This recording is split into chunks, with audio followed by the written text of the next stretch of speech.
Hi there! I'm going to show you my Arteza Rio brush pen set I got as a Christmas gift. Thank you, awesome mother-in-law! The paper I'm going to use is cold pressed Canson watercolor paper. I got this pad originally for making swatches. I like how thick this paper is, and it has this lovely micro perforated feature because I can never cut a straight line without some form of help. The pens are lightweight and look well made. The brush is stiff enough for fine details, which is what I mainly use them for, but it has pretty good flexibility if you want to do some calligraphy. I'm starting off with my husband's favorite color. No, actually it's blue, but you wouldn't know that by looking at his wardrobe. This is a very strong black until you add water to it. It goes a long way, but fades into this bluish gray color.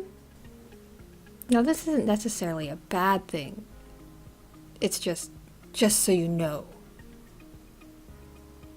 So next we're trying red, and a lot of the other colors in this set behave the same way. It goes a long way with the water. You kind of have to work at it with the brush to get that straight line stain to fade into the rest of it. And this is more apparent on hard pressed watercolor paper. I usually don't like dipping the pens directly into water and using them like that. I mean, you can go for it. It's just something I don't like to do. So here's what they look like all dried. May have made a couple mistakes, but we won't talk about that. Moving on. What I will talk about is how the pens behave on a hot press finish. It's like a finer finish. You'll see what I mean.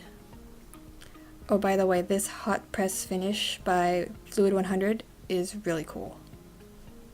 It's gummed on both sides, so when you're painting it, when it dries, it holds it together. Like, you don't have to tape things down and deal with the fear of ripping things when you take that tape off. So here I'll show you them right next to each other. The top one is the hot press finish, and the bottom one is the Canson watercolor paper we used earlier. And you can really see the difference where it just stains right where you were painting. It's not a bad thing. Like, if that's the effect you want, that's awesome. And sometimes that is the effect I want. But just to show you, I'm going to do it up close as well. And just to give you more of a comparison, I have here the Arteza watercolor, closest thing I could get to the same color of red. I had to really work at it with the brush to try and get a seamless gradient, which, as you can see, kind of worked. Not really. No, who are we kidding? But for the wet to wet, it actually went on really smooth and dried very smooth. The watercolor went on really nice and smooth and had a nice gradient. Both of them are really nice reds. I did notice with the wet to wet on the watercolor, it had kind of these grainy particles. I haven't played with the Arteza premium watercolor set that much, so maybe I'll do a video on that in the future. This is a piece that I did with just the brush pens.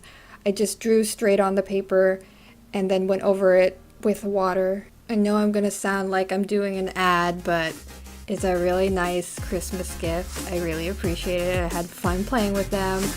I hope to make more videos like this. If you like this, comment, subscribe, hit that thumbs up. See you next time.